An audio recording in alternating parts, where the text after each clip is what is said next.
Ngayon, etong info na to, napanood ko lang to, syempre tayo, tayo, hindi naman tayo basta-basta gagawa ng kwento. Minsan umatin ako ng meet and greet, napakinggan ko mismo sa kanya to.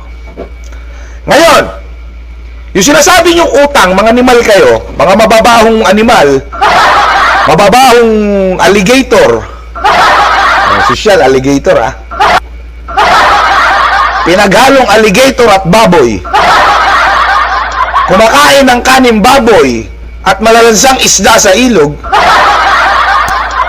Pagdating sa utang, para ka lang dumukot sa magkabilang bulsa, kaliwat ka ng bulsa. Ayan, sasample lang ko na yun. Sabi ko nga, kung nakaka-attend kayo at nakakapanood kayo ng mga pagkasalita ni Yorme, napakinggan nyo na to Kaliwa, Maynila.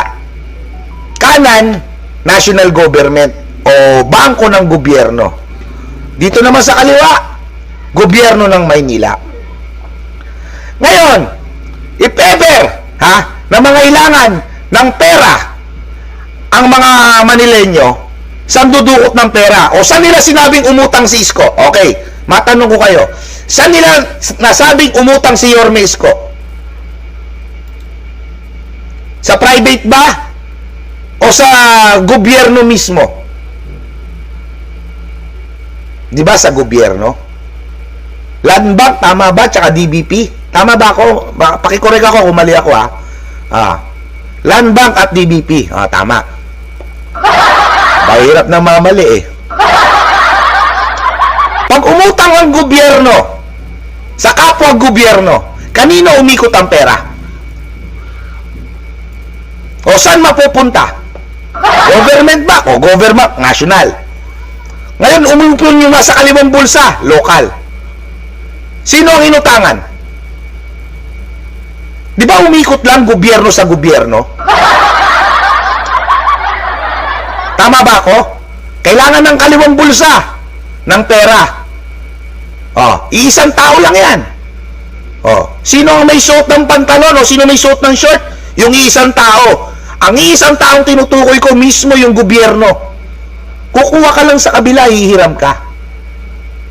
Tapos yung hiniram mo sa kanan, ililipat mo sa kaliwa. Magbabayad ng utang yung kaliwa sa kanan, tapos pag nangailangan, uutang uli, lilipat uli sa kaliwa. Cycle lang yan, umiikot lang talaga. Tama ba uli? Ngayon, sa mga inuutang ng gobyerno o sa inutang ng gobyerno ni Isko, na kinuha sa kanang bulsa o sa national government o sa government bank, sino nakinabang? Sino nakinabang?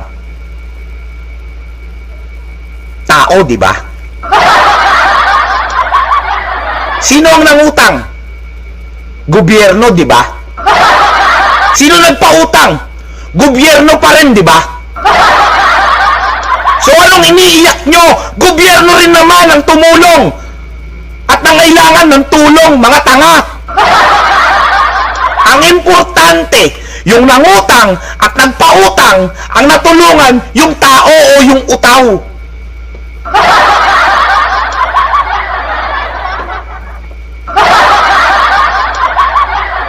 Tama ba ako? Yung nangutang, gobyerno. Yung inutangan, gobyerno din. Pero ito, malaking pinagkaiba. Ang nakinabang, tao. Etong mga crooks na to. Nagkabahay, nagkasasakyan ng mga milyon. Pagkalaki-laking bahay, pagkalaki-laki sasakyan, sino nakinabang?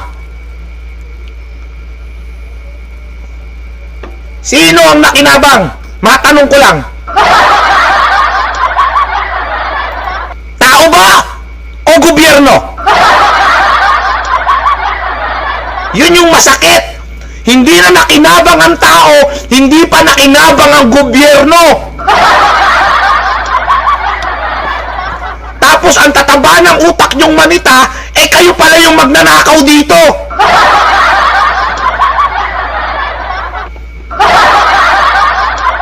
Tama ba?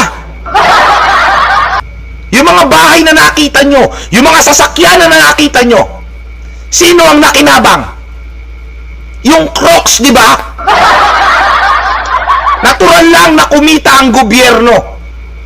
Natural lang. Ha? Na magkaroon ng pondo ang gobyerno. Pero magkaroon ng pondo o yumaman, yung nagpapatakbo ng gobyerno, kalokohan yan. Tandaan nyo, itong mga Crocs, hindi ito ang gobyerno. Isa lang sila sa nagpapatakbo ng gobyerno. Pero mas malaki pa ang kinikita nila sa lungsod o sa isang lungsod. Isipin mo, yung pinamumudmud na tao o pinamumudmud na pera ng gobyerno para sa isang lungsod o para sa isang Manila. Sa isang Maynila, kinikita lang ng isang Crocs. Kung ano yung pinamumudmud sa milyong-milyong Manileño na tulong, isang Crocs lang ang nakikinabang. Hindi pala isa, tatlo sila.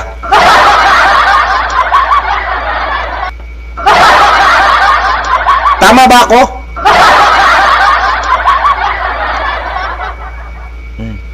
Yun yung sinasaksak ko sa kukote nyo. Yung utang na sinasabi nyo, ha? Umutang sa gobyerno. Saan ba umaasa ang tao? Di ba sa gobyerno? Ano naman kung utangan mo yung gobyerno na ang tao naman ang makikinabang? Tao rin naman ang Maynila ang nagbabayad, ah. Yung mga tax niyan. Oh. Di ba? Saan ba kinukuha yung pambayad dyan? Sa mga tax na manggagawa, sa mga tax na namimili? Doon din naman kinukuha. Umiikot lang. Anong iniiyak nyo? Ano iniiyak nyo? Oh, para lang masira ang isang isko? Gagawin nyo yan? Kaya kahit ako, medyo napaiyak ako rito eh.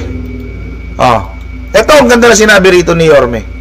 Alam ko napakinggan nyo na to kagabi. Hindi kasi ako natapos mag-live kagabi. Nawalan ako ng internet, pasensya na ha. Nawalan ako ng internet kagabi kaya nawala.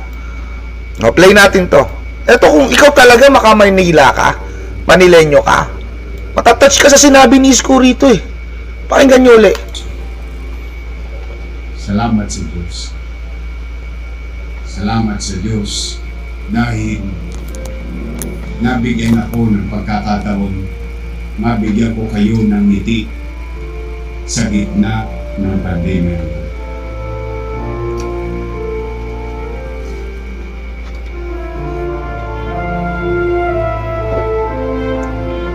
Pasalamat kayo sa Diyos, ha? Huwag kayo Isko. Sa Diyos kayo magpasalamat. Ako, tulay lang. Importante, nakatawid kayo. Diba? Hindi nyo iniisip, hindi nyo naintindihan yung sinabi ni Isko. Alam mo, hindi nakakasawang paulit-ulitin yung sinabi ni Isko rito. Pero kayo, proud na proud kayo sa nagawa nyo kahit wala naman kayong ginagawa, mga animal.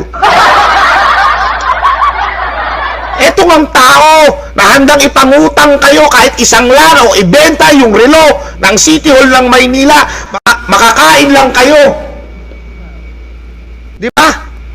Etong willing ibenta lahat o sabihin na natin o para sa inyo kung mangyayari uli ang pandemya, gagawin ko uli yan. Ginawa ang lahat para sa inyo pero yung credit, hindi. Kaya lang naman sinasampal sa inyo yung nagawa ni Isko. Kaya lang naman iniyayabang sa inyo kung ano man yung nagawa ni Isko. Bakit kamo? Sinabi nyo puro utang-utang eh. Parang pinapalabas nyo, nangutang lang yung tao, walang ginawa. Diba? Ang pinapalabas nila si Isko ng utang. Tas wala na. Ganun lang. Si Isko ng utang, tas wala na. Kaya niyayabang sa inyo, na mga tao, kami mga supporter ni Isko, yung mga nayabang niya o nagawa niya, kasi parang binabaliwala nyo lang lahat ng ginawa niya. Basta may utang lang siya. Pero itong tao na mismo, na isinugal lahat, ultimo kahiyan niya, isinugal lahat, ultimo kahiyan niya, hindi binigyan credit yung sarili. Alam nyo sinabi ng tao?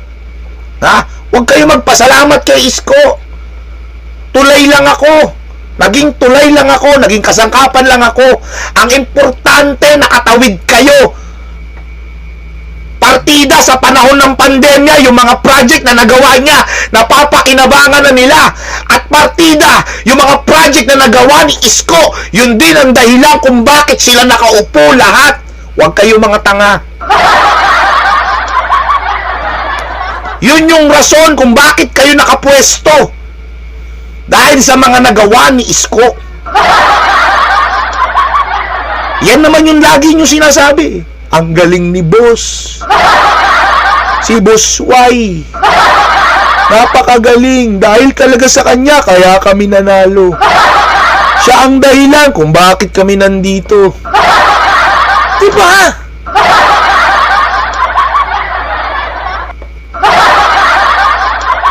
Ito masakit. Ito masakit. Ha?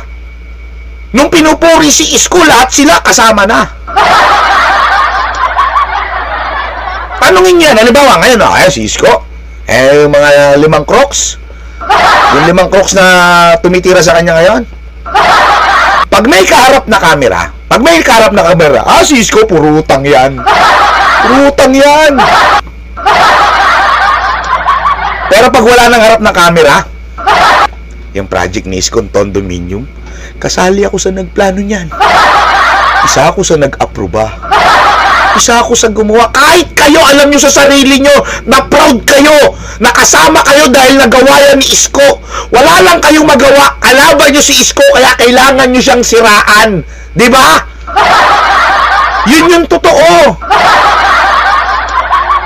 Kahit kayo mga buwakan ng ina nyo, ha? Proud kayo sa sarili nyo. Nakasama kayo sa lahat ng project ni Isko. Wala lang kayong choice. Kailangan nyo sirain si Isko para makaupo uli kayo.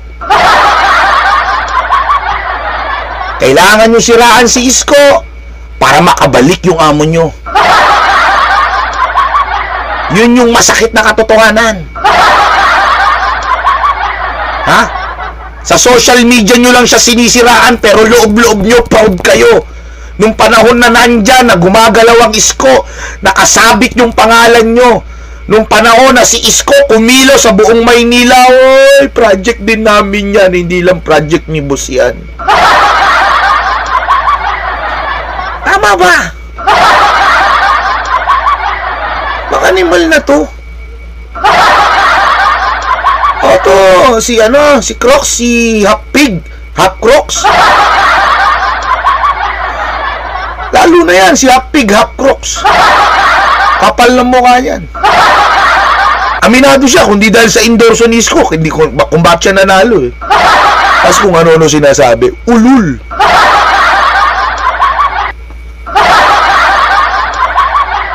Diba? Mga salbahe. Tapos pag ginisa mo, lahat sila takot, pag ginisa mo, kanya-kanyang palusot, kanya-kanyang katwiran. Kesyo ganito, ganyan yan, hindi naman talaga kami kasama dyan, nangutang siya eh. Napilitan lang kami kasi boss namin siya. Mga ulul, di ba? Bigla niyong tinatwa. Buti pa si Judas nung itinatwa si Kristo. 13 pilak lang. Kayo, nung tinatwa nyo si Isko, ilang bilyong bahay yung nabili nyo. Ilang mamahaling sasakyan ang nabili nyo. Utangin na, si Judas, umasenso na, nag-level up na. Dati, papilak-pilak lang. Ngayon, bahay at sasakyan na. Hindi ko maiwasan magmura. Nakakagigil yung galawan nila eh. Diba? Kailan kaya sila magbibigti? O baka social sila. Hindi sila magbibigti kasi old school nga si Judas Iscariote. Anong gagawin nyo? Iinom kayo ng lason para beauty rest ang dating, para pag namatay kayo, nakapikit kayo, may pahinga kayo, maganda kuha nyo?